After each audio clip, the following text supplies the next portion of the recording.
Hello, everybody, and welcome to another great episode of My EdTech Life. Thank you so much for joining us on this wonderful day, and wherever it is that you're joining us from around the world.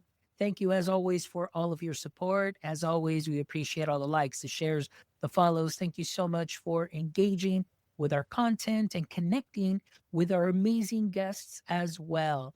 And as you know, we do what we do for you to bring you these amazing conversations so we can continue to grow professionally and personally within our education space as well. And I want to give a big shout out to our sponsors. Thank you so much to Come Back Coffee for being a new sponsor to My EdTech Life and definitely fueling up this caffeinated creativity that we have around here. Thank you so much to EduAid, Book Creator, and Peelback Education for all of your support. We really appreciate all of the backing that you give us so we can continue to bring you some amazing conversations like today.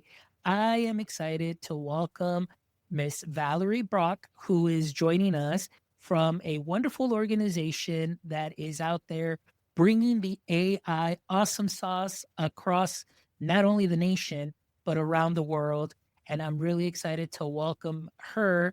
And we're going to get into a great conversation, hear about all the amazing work that they're doing. Valerie, how are you doing today? I'm doing well. Thank you for having me on your show. This is so Yes. exciting. Yes. Well, I'm definitely very excited to have you here. I know you and I have connected a while back, and then we did have a great episode also earlier, I think last year or towards the end of the year, also talking about Day of AI and the great things and the great work that you're doing with MIT Raise and so on. So, we're definitely going to get into the meat of that. But today's conversation is a little different because it's really going to focus on the work that you are all doing as far as building curriculum and building curriculum for the K-12 space. And like I mentioned earlier, I'm really excited because it's not just here for the United States, but it's for it's across the pond right now. It's all over the world. And as we know, I mean, since 2022, things have changed dramatically within our education space, but I'm thankful that for Day of AI and the work that you're doing in helping our teachers, helping our educators and our leaders to learn more about AI in education. And the work that you're doing is something that is so valuable. So, Valerie, before we dive in, can you please share a little bit about your origin story? We're very excited to know a little bit about your background and what your context is within the ed tech or education space. Yes, thank you. I love talking about myself. I started as a classroom teacher in New York City public schools, and I taught special education. And when you're a special education teacher, you kind of, as I say, do-si-do around where they need you. So after 13 years, I had been in every K to 8 grade, and I had also taught an elective. I was doing academic intervention. But when I taught the elective, it was a STEM elective, and I really just came to life, I guess, and I was sent to professional learning around computer science. And as a teacher does in a school, sometimes some things just come naturally. So, the principal said, go to this training.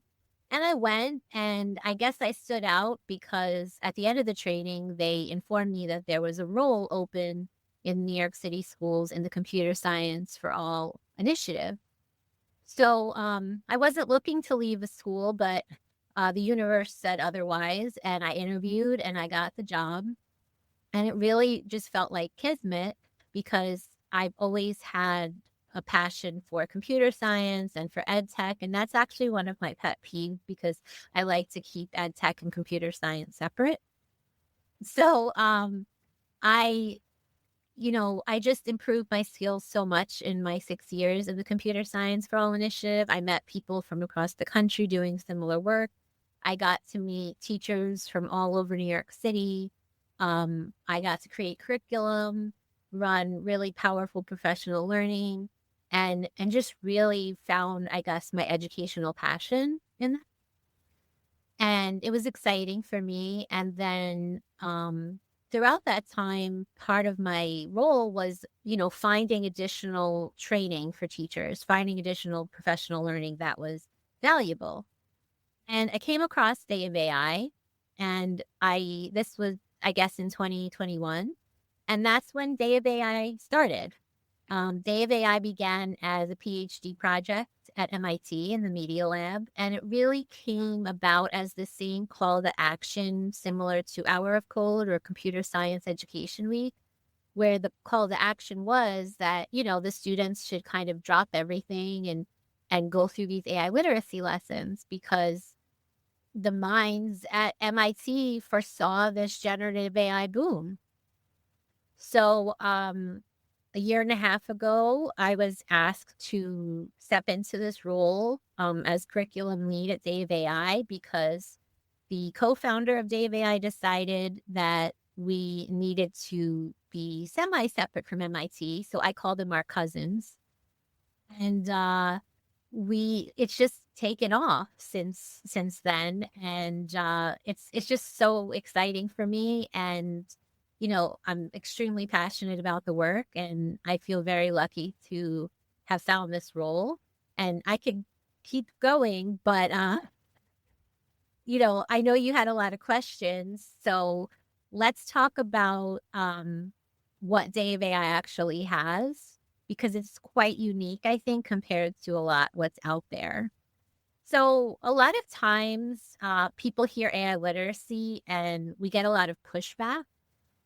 And I'm sure you've seen, the Discord and the comments, and especially with families and parents right now, like parents are looking for like the opt-out button for AI. And what I've been saying to folks is, unfortunately, if you live on Earth, you've been opted in to AI.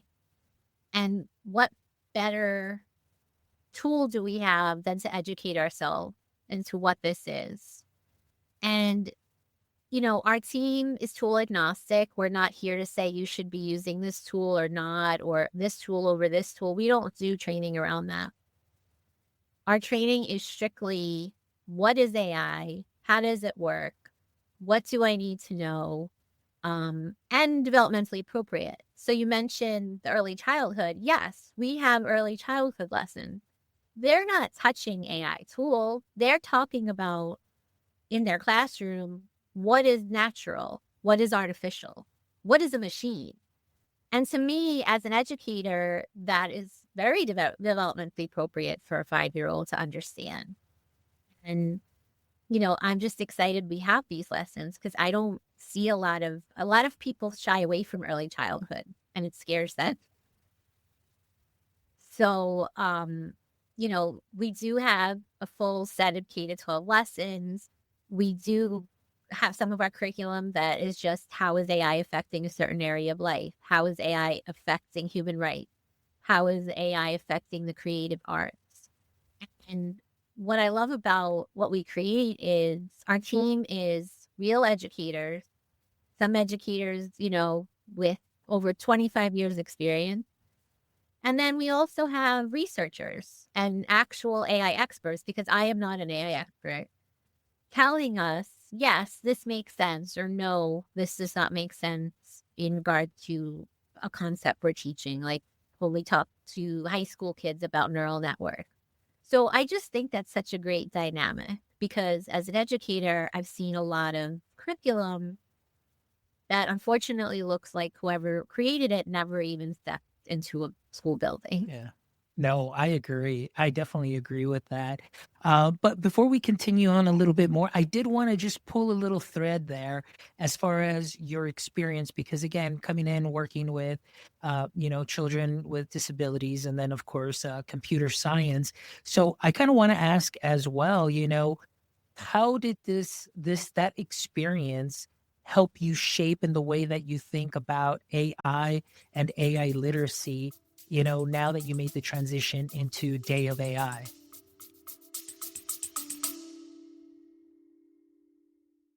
Behind every classroom door, there's a story of patience, creativity, and the quiet power of shaping the next generation. Peel Back Education shines a light on these lived experiences, the real voices of educators on the front lines. Don't just subscribe to Real Voices, discover them, connect with them, and maybe even share your own too. Visit peelbackeducation.com to discover the stories shaping education and the people just like you living them every day.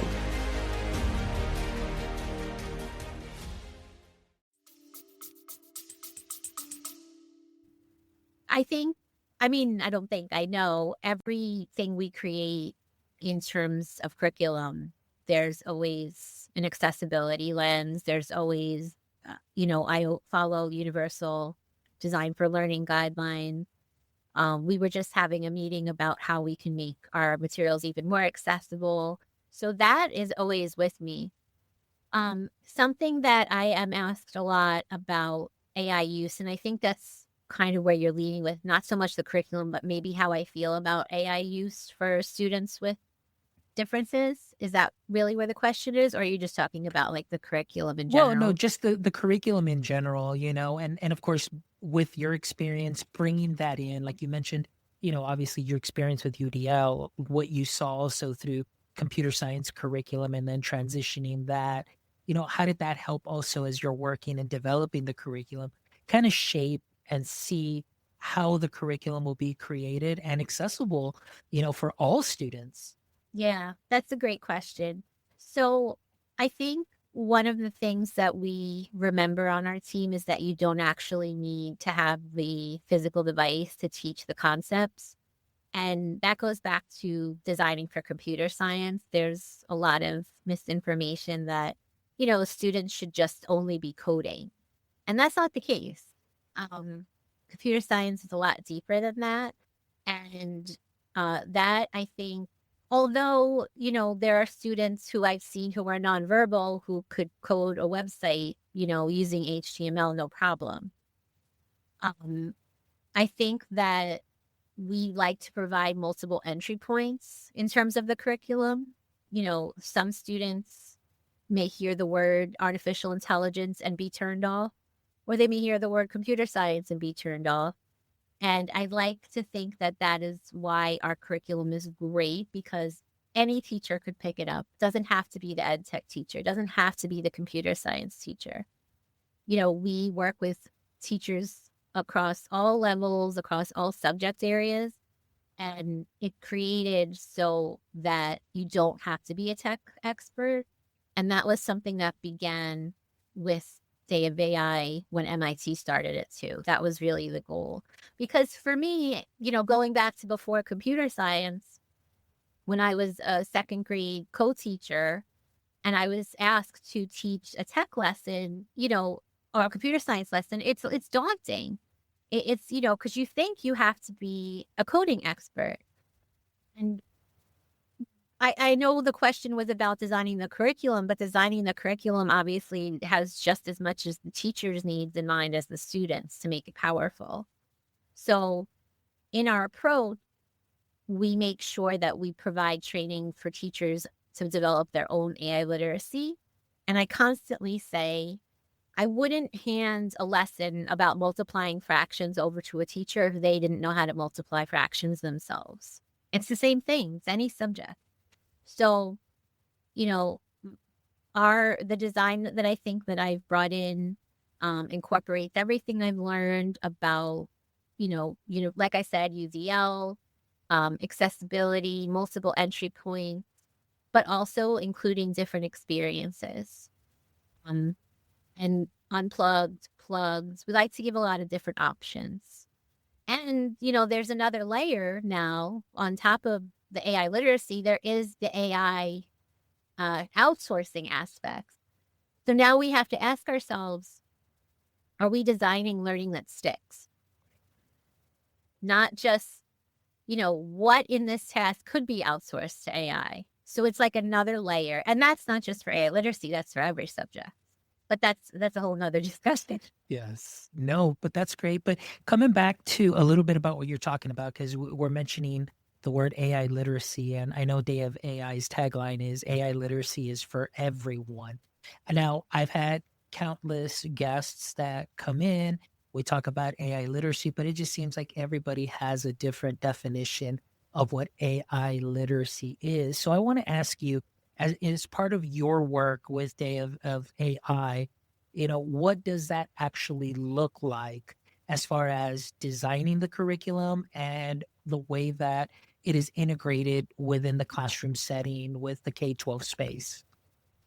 Though AI literacy is a term that's confusing. It does not mean learning how to prompt. It does not mean, how to pick up a tool.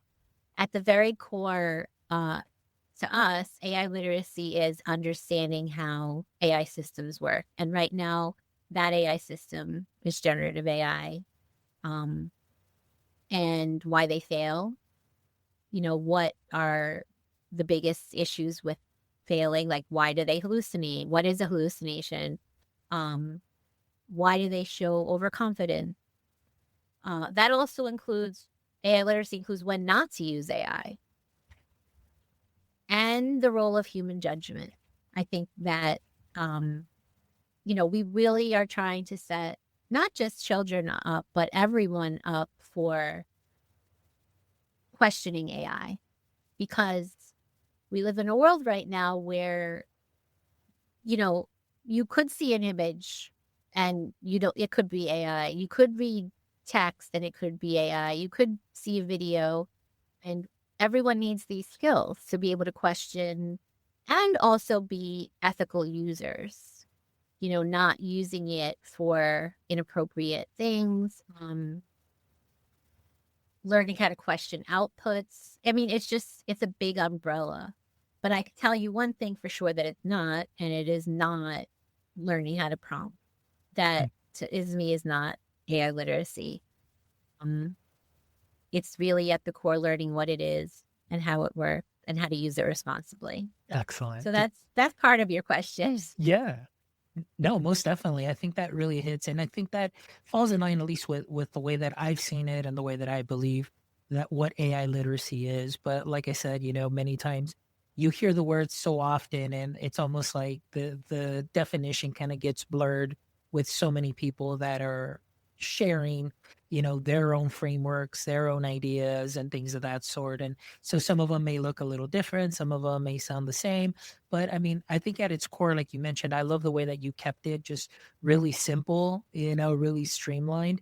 And so with that, and the way that you're designing for teachers and for students as well, I know that on your website, and by all means, all our listeners, if you go to dayofai.org, you can check out all the wonderful resources, open up an account. They've got some great lessons that you can share with your students, or you yourself can learn as well. But make sure you visit the website. But on your website, you do get some wonderful reviews from educators that have used your curriculum, and they say that it's excellent.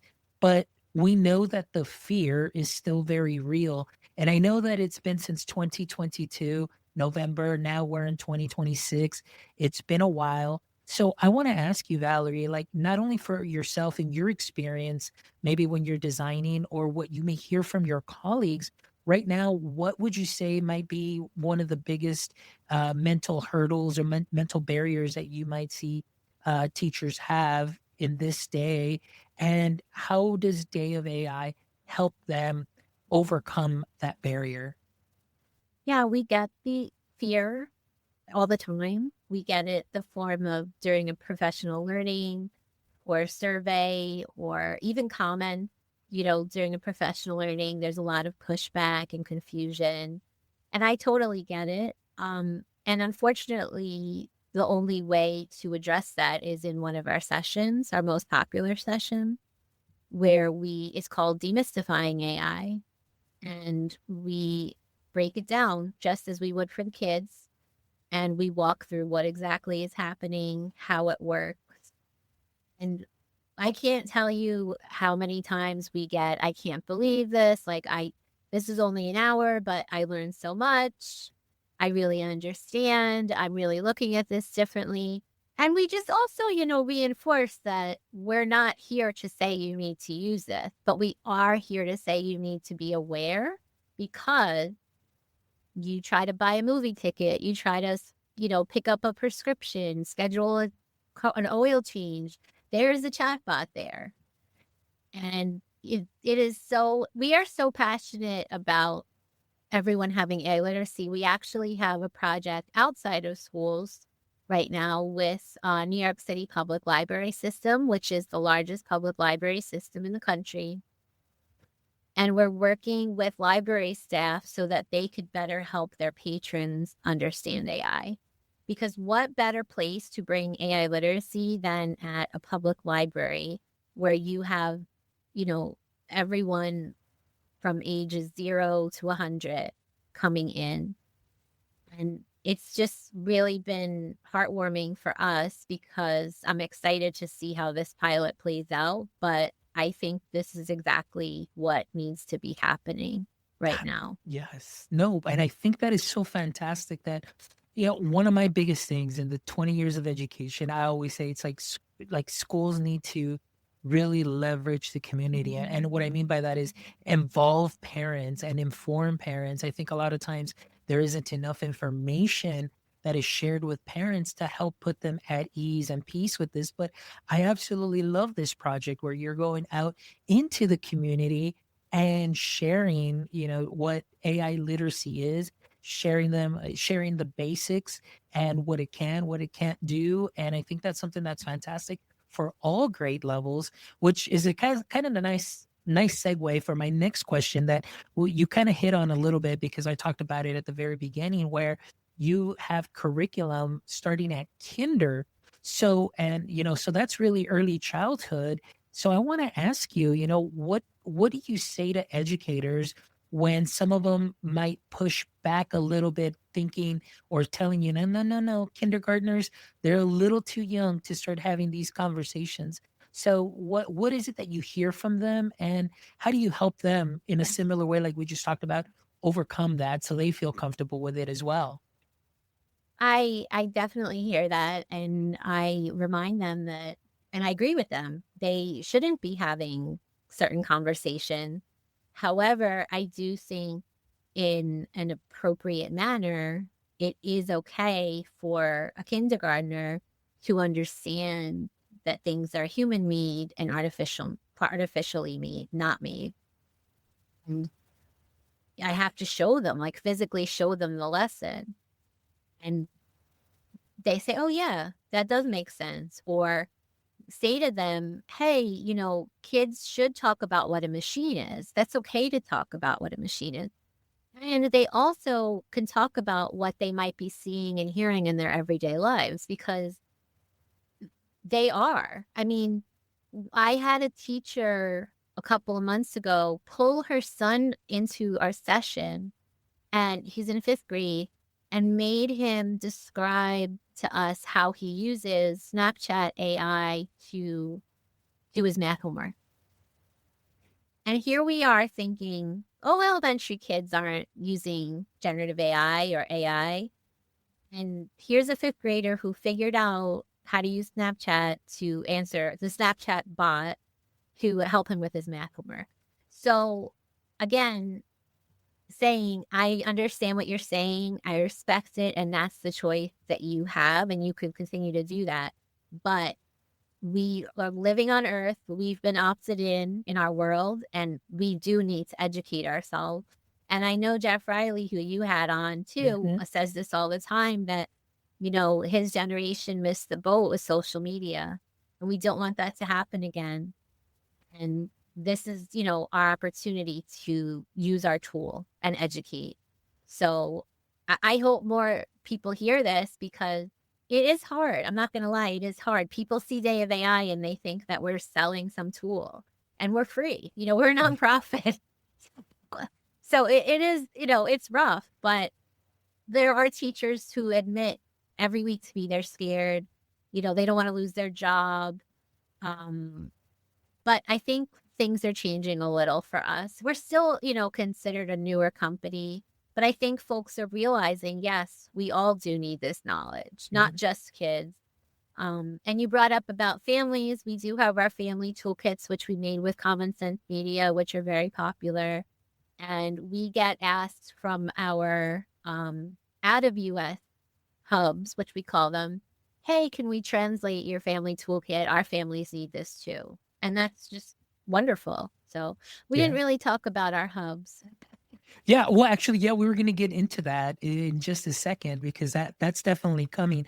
But I also wanted to ask you, Valerie, because I think it's very important also to understand like the work that you're really putting in, and especially for parents, educators, like you said, that still have that fear, that are wanting to do something but maybe don't know where to start. Just that kind of paralysis that comes from something either being so new or them not feeling very uncomfortable. But I wanted to ask you if you can share with us a little bit, knowing that your curriculum is K through 12 and you have several units in there. Some of them, you talk about AI surveillance, you talk about cognitive debt, you talk about misinformation, and things of that sort. But I want to ask you, how do you all decide what is developmentally appropriate to share, like with these grade levels, and who's in the room when these decisions are made as far as the team is concerned? Yeah, that's a good question. And it's very difficult considering that there are no real AI standards in the United States. There's tons of framework.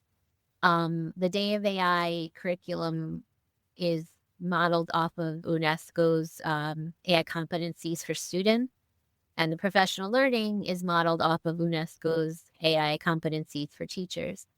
So we have been looking at AI learning priorities from CSTA, but a lot of the research that came out of previously from MIT, we rely on heavily of what that should look like.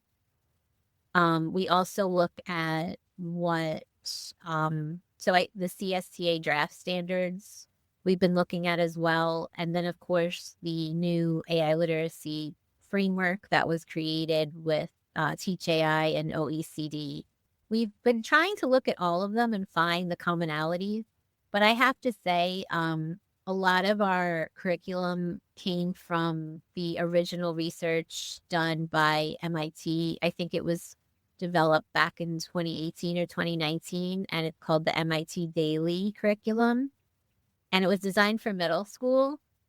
And that was created off of an NSF project. So you'll see a lot of our foundational learning comes from that. And then how do we decide, what else to make? So some of the topics are things that we see in the news and that were researched. For example, the unit on cognitive debt came out last summer, and it's still in scientific review. So I have to say that. And the lead researcher published that because she wanted K-12 policymakers to see the finding of how generative AI could affect brain activity. So there's your answer for that lesson and game. And then we also take a look at, I guess, I don't want to say the most popular units across grades, but in terms of human rights and elections and, how is AI affecting all these areas of life and what's happening in the media? And that's another area that we will focus on. And we do have a whole unit on how AI is affecting sports. Excellent. Because in some of our surveys, and that's another tool we use, obviously, we survey a lot, and we ask teachers, what would make it easier for you to teach about AI literacy?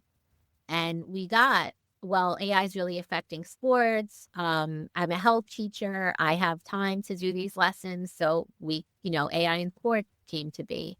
So it's really not one answer, but I think the two biggest indicators are research and teacher feedback. That's how the lessons are developed. Love it. And that's fantastic. I mean, how intentional you are, because you mentioned there are several resources that are out there, and there's wonderful people that are putting out resources, but then there's some resources that are kind of just put out there, and some of them may not really fall in line with the way that we should be sharing AI with students. And so I love the fact that You are doing the research. So it's not like somebody is just sitting in a room and using Claude to say, hey, create a slide for me for K through 12. And I want it about this, and that. And there you go. That's my product. And I just go ahead and put it up. And now, hey, everybody, here's my nonprofit and I've got this. But I just love the way that you guys are so intentional. You really think about this, you do the research, and you really stick to those topics that the teachers, are giving you that feedback. What is it that they need?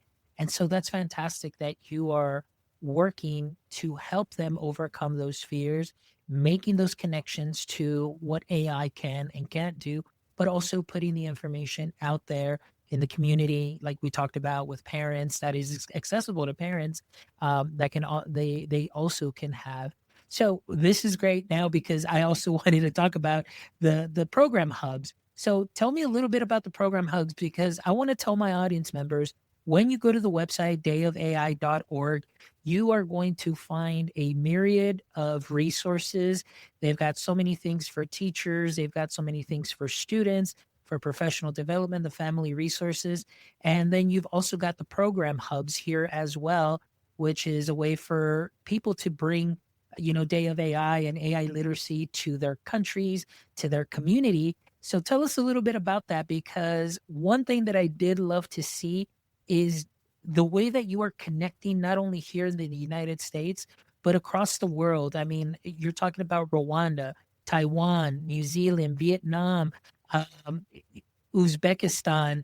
This is something that is amazing, Valerie, and I applaud you and the rest of your team for being able to have this kind of reach and bringing AI literacy to these countries. So tell us a little bit more about that.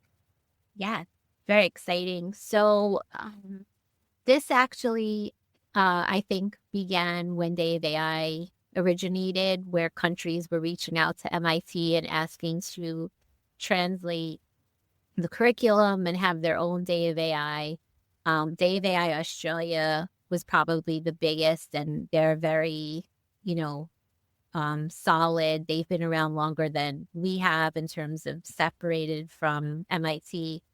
But we've found that over the past year and a half, we will get a new email, if not every day, every week, from a government organization in another company, a ministry of education, a nonprofit outside of the U.S., a private school, chain. And they'll say, we love your curriculum. We would like to adapt it to our culture and our community. And sometimes that includes translation. And we would like to have a Day of AI, or at least pilot a Day of AI curriculum. What you see on the website isn't even the full list. So we have expanded beyond that list, and it's really says so much about our organization, because it just, for a leader I'll give you an example. We're going to be working with the Philippines, for the educational leaders to say, hey, we have, a few million children. We would love to translate and adapt this to our culture. I mean, it's flattering, and I don't want to take credit for that. I think a lot of that is the help from MIT. Our staff is interesting in that some of us, like I like to say, have a foot in both doors, like on our team and at MIT. And they really do a great job of networking what we're doing. But like I said, we will get contacted and asked to run the curriculum, so on and so forth. Even to the point where I actually made that page so that they could just go and get what they need from that page. They could get our guide, get our instruction, all their questions are answered, because it was becoming very overwhelming for us, but also very flattering.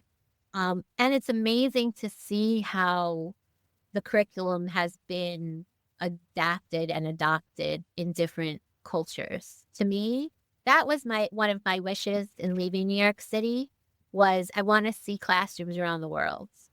And now I kind of can, but it's just amazing to see our, if you look through that page, you'll see how they made their own websites. They've changed the logo and they made it their country's flag. I mean, and that's the least of it, the work they've done.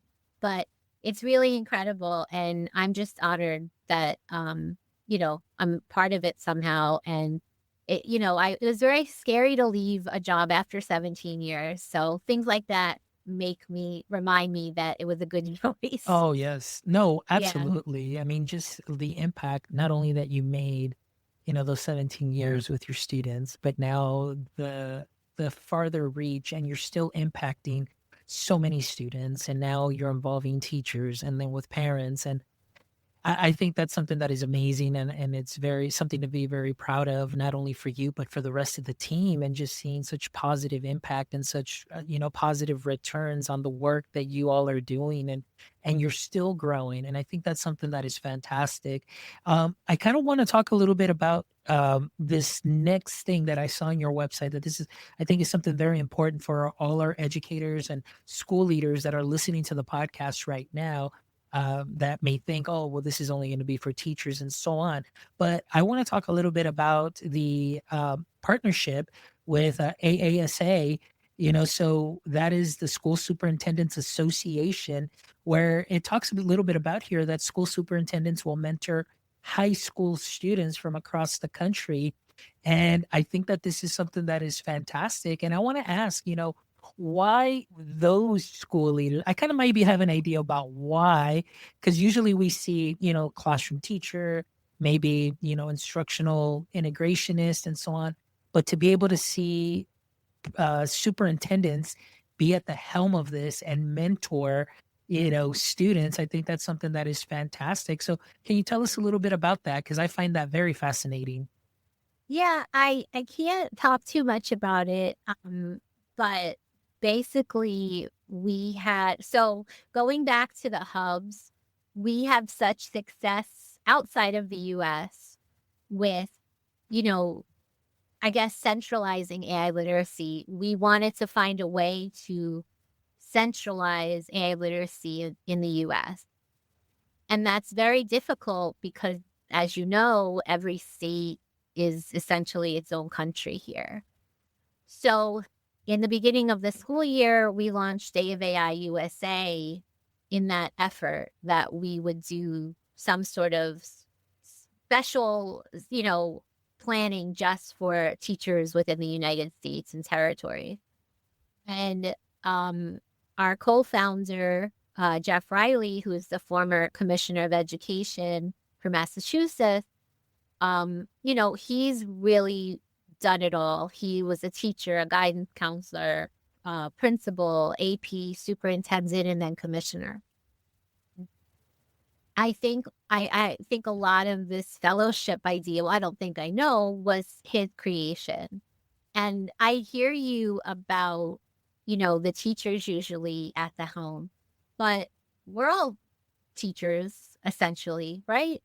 And I think we know in the US that a lot of initiatives, and I don't like to say that we're an initiative because that means we're temporary, but a lot of these programs, are only as successful as the leadership in the district. So in my opinion, I think why not the superintendent? Why not the superintendent being the one to come back and say, we did this great thing, I have this knowledge. And we really do like to work with the superintendent first, because then they could see what the classrooms will look like, and they should. So I'm really excited to see how this plays out. This is going to be in July in Cambridge, Massachusetts, at the MIT campuses. And it'll be a great way to connect us with each state and territory. And, I've run a lot of challenges and competitions and festivals, and I don't remember, like you said, ever one that the superintendent was the part, Yeah. So I think that probably goes with it too. Like, let's do something really different and memorable, because this is the time to do it. Yes.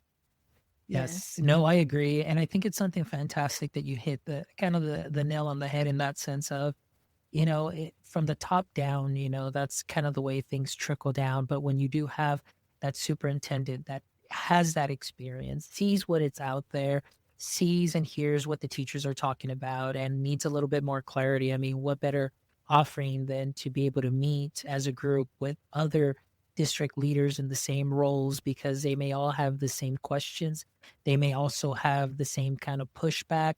They may also have just maybe the need for more knowledge and understanding about what this technology can do and how it can be integrated ethically, safely in the classroom for students. So I think that this is something fantastic, Valerie, that you and the rest of the Day of AI team is doing. And this is so exciting to be able to see this, like you mentioned. And it's been, 4 years in the making, and now we're seeing this at that top leader role, and I think that's something that's great. Valerie, before we start wrapping up here, I did have one more question for you, and I wanted to ask you for any listener right now, whether it's teacher, whether it's mid-level, executive director, directors, and even superintendents that are listening right now that just heard a little bit more about your program hubs. What can they do in order to maybe reach out, and they may want to do and say like, hey, how might we start our own AI program hub? What does that actually look like, and where can they start?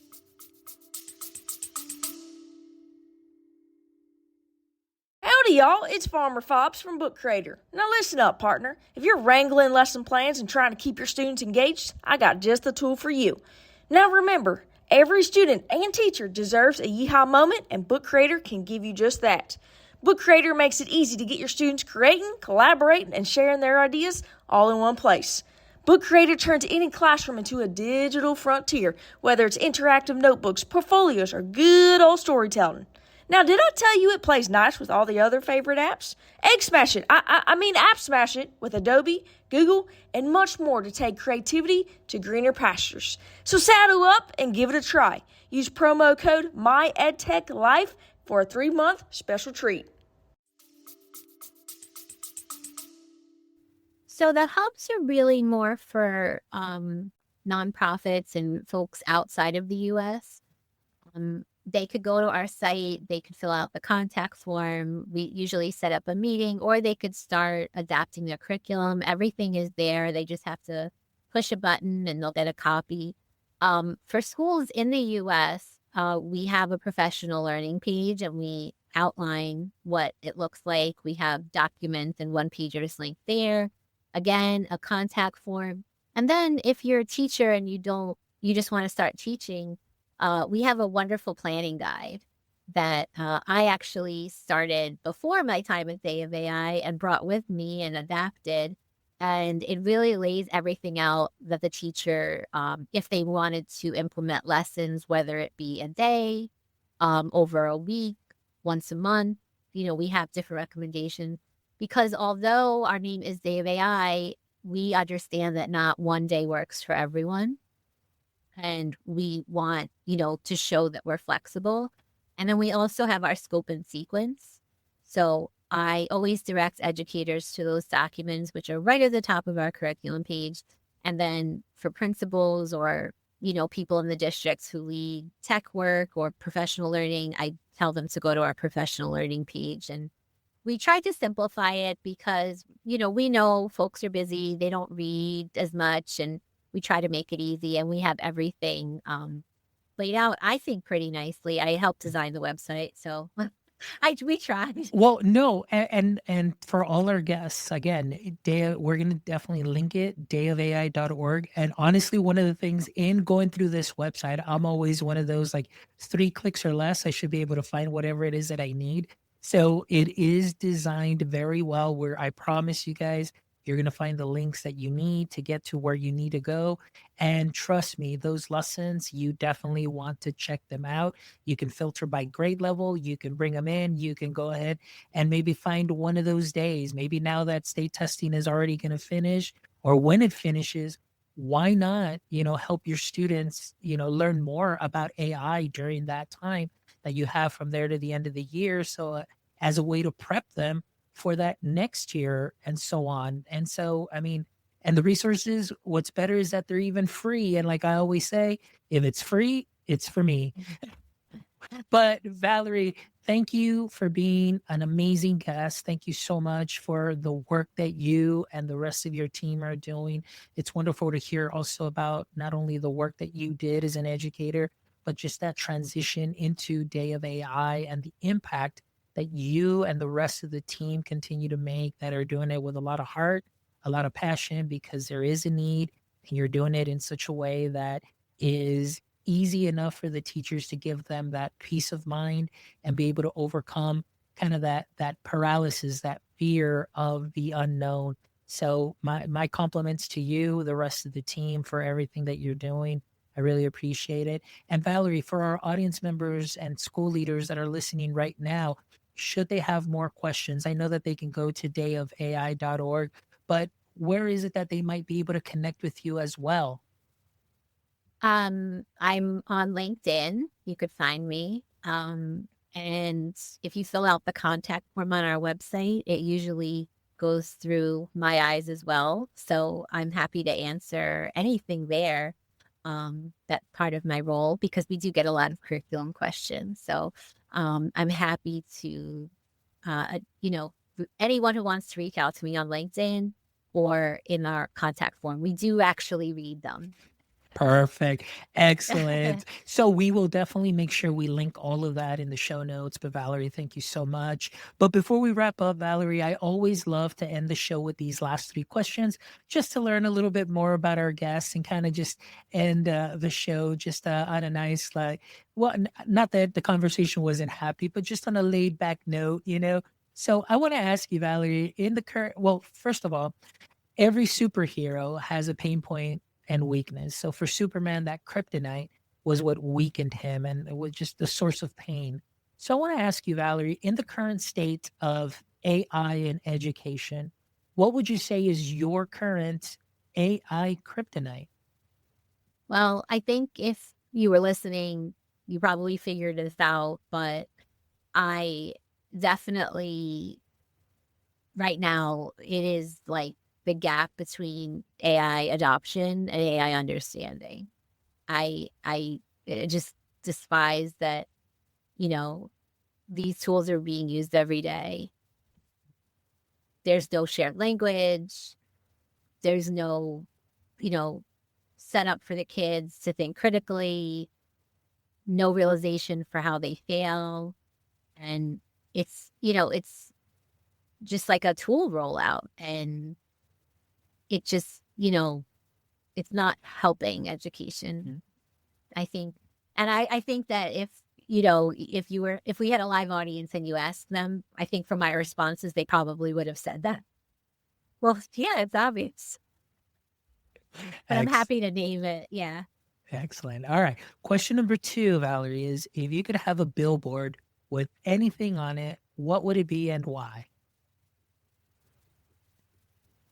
Going back to my kryptonite, probably something like AI adoption is here.